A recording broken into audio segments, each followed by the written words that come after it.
Hi, I'm Mango, and I am awful at making video games. I've spent the last half year failing spectacularly at getting something put together, and learning a lot from the process. And I'm gonna share said process with you. But to do that, we have to go back in time to the first Thanksgiving to see the journey from the start. Follow me!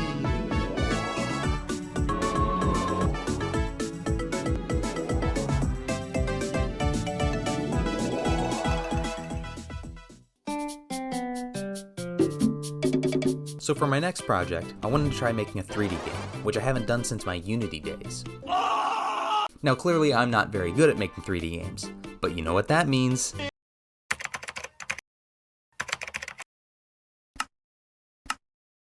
Thank you, Brackies. Now that I've made this epic parkour map, I'm totally a master at 3D. So what would I use my masterful skills for? The last project I did was a joke Five Nights at Freddy's fan game. People seemed to like it, and the video I made did pretty well for my channel size, so I thought I'd try another parody game. After like 5 minutes of thinking really hard about it, I decided The Legend of Zelda would be the next subject. For the most part, this was just going to be a demo project, about the size of a normal Zelda dungeon. The interesting part was that LARP, my Link stand-in, was going to be completely modeled and animated by me. Guess what I don't know how to do? So about 80% of the time I was working on LARP, I was learning how to model, which actually went pretty well. I had tried learning modeling a couple years back, and compared to what I was making back then, I wasn't doing that bad. I was actually having a lot of fun modeling, and despite animation being a lot, that was also really cool to learn. During all that good stuff, I started working on the actual game. I yoinked a basic character controller, thank you Brackies again, and altered it to make the camera movement more similar to old 3D platformers, which totally worked on the first try. It did not work on the first try. For the player itself, I started with actually being able to move the guy, which looked a little robotic until I lerped it, which I think might be one of my favorite words. I then spent way too long adding in the rest of the basic movement because my tiny mango brain apparently can't understand 3D physics. Next is LARP's model. He's not the handsomest fella, but it's passable. Just gotta put him in the project and...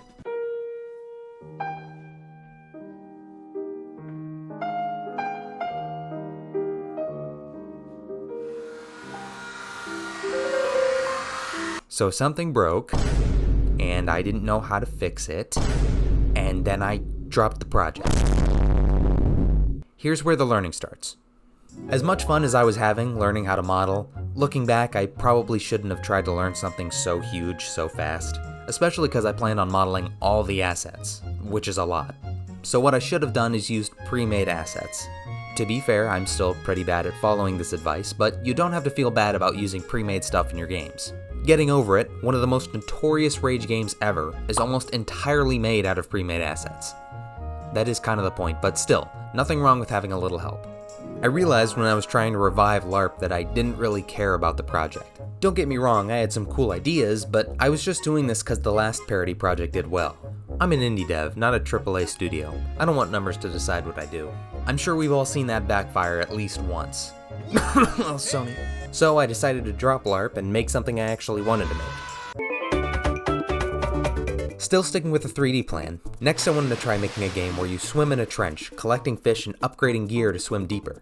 Sounds cool, right? No! I started with making the map in one big chunk in Blender, then scaled it way up in Godot. I added in a skybox and found a great video for beginner water meshes, but it was a little too low poly for the vibe I was going for, so I found another one, but the new one was too realistic. I ended up finding a third one based off the water from Wind Waker, a Zelda game ironically, and that worked perfectly. Switching over to the character, I used the same controller I had for LARP for the basic movement, I just needed to add some quick code for the water physics.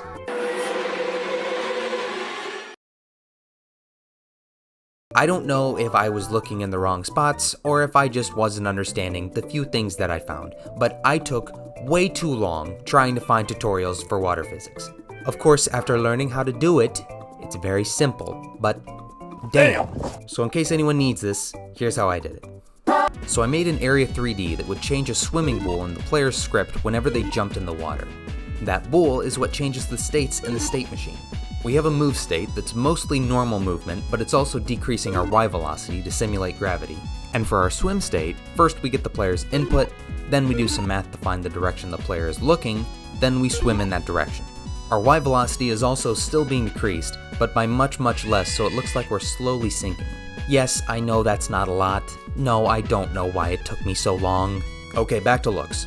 I was not vibing with the trench, so I made a bigger and better one, and added cool fog to it. Last couple things I did was draw a bunch of crappy looking fish and sea creatures to add in, and spent a long time, again, making a spawner that would pick a random fish and spawn it in a random spot. I even got the fish to swim away from you if you got too close.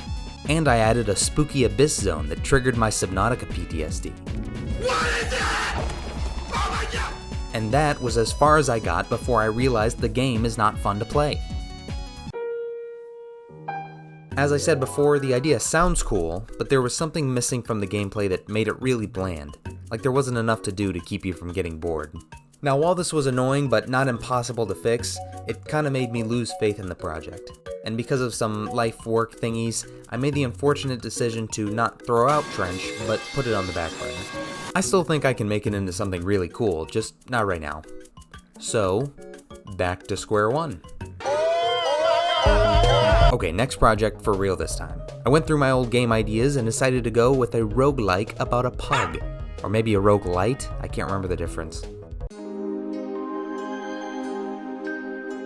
And it's going to be in 2D because I'm getting tired of working in 3D. The game is going to be top-down, so I started with 4-directional movement, then drew a perfectly dumb-looking pug and threw the sprite in Godot. For the attack, I made a bullet scene that the player instantiates in the direction they're facing, but changed my mind and made it 4-directional like the movement, along with a timer to give the attack a cooldown.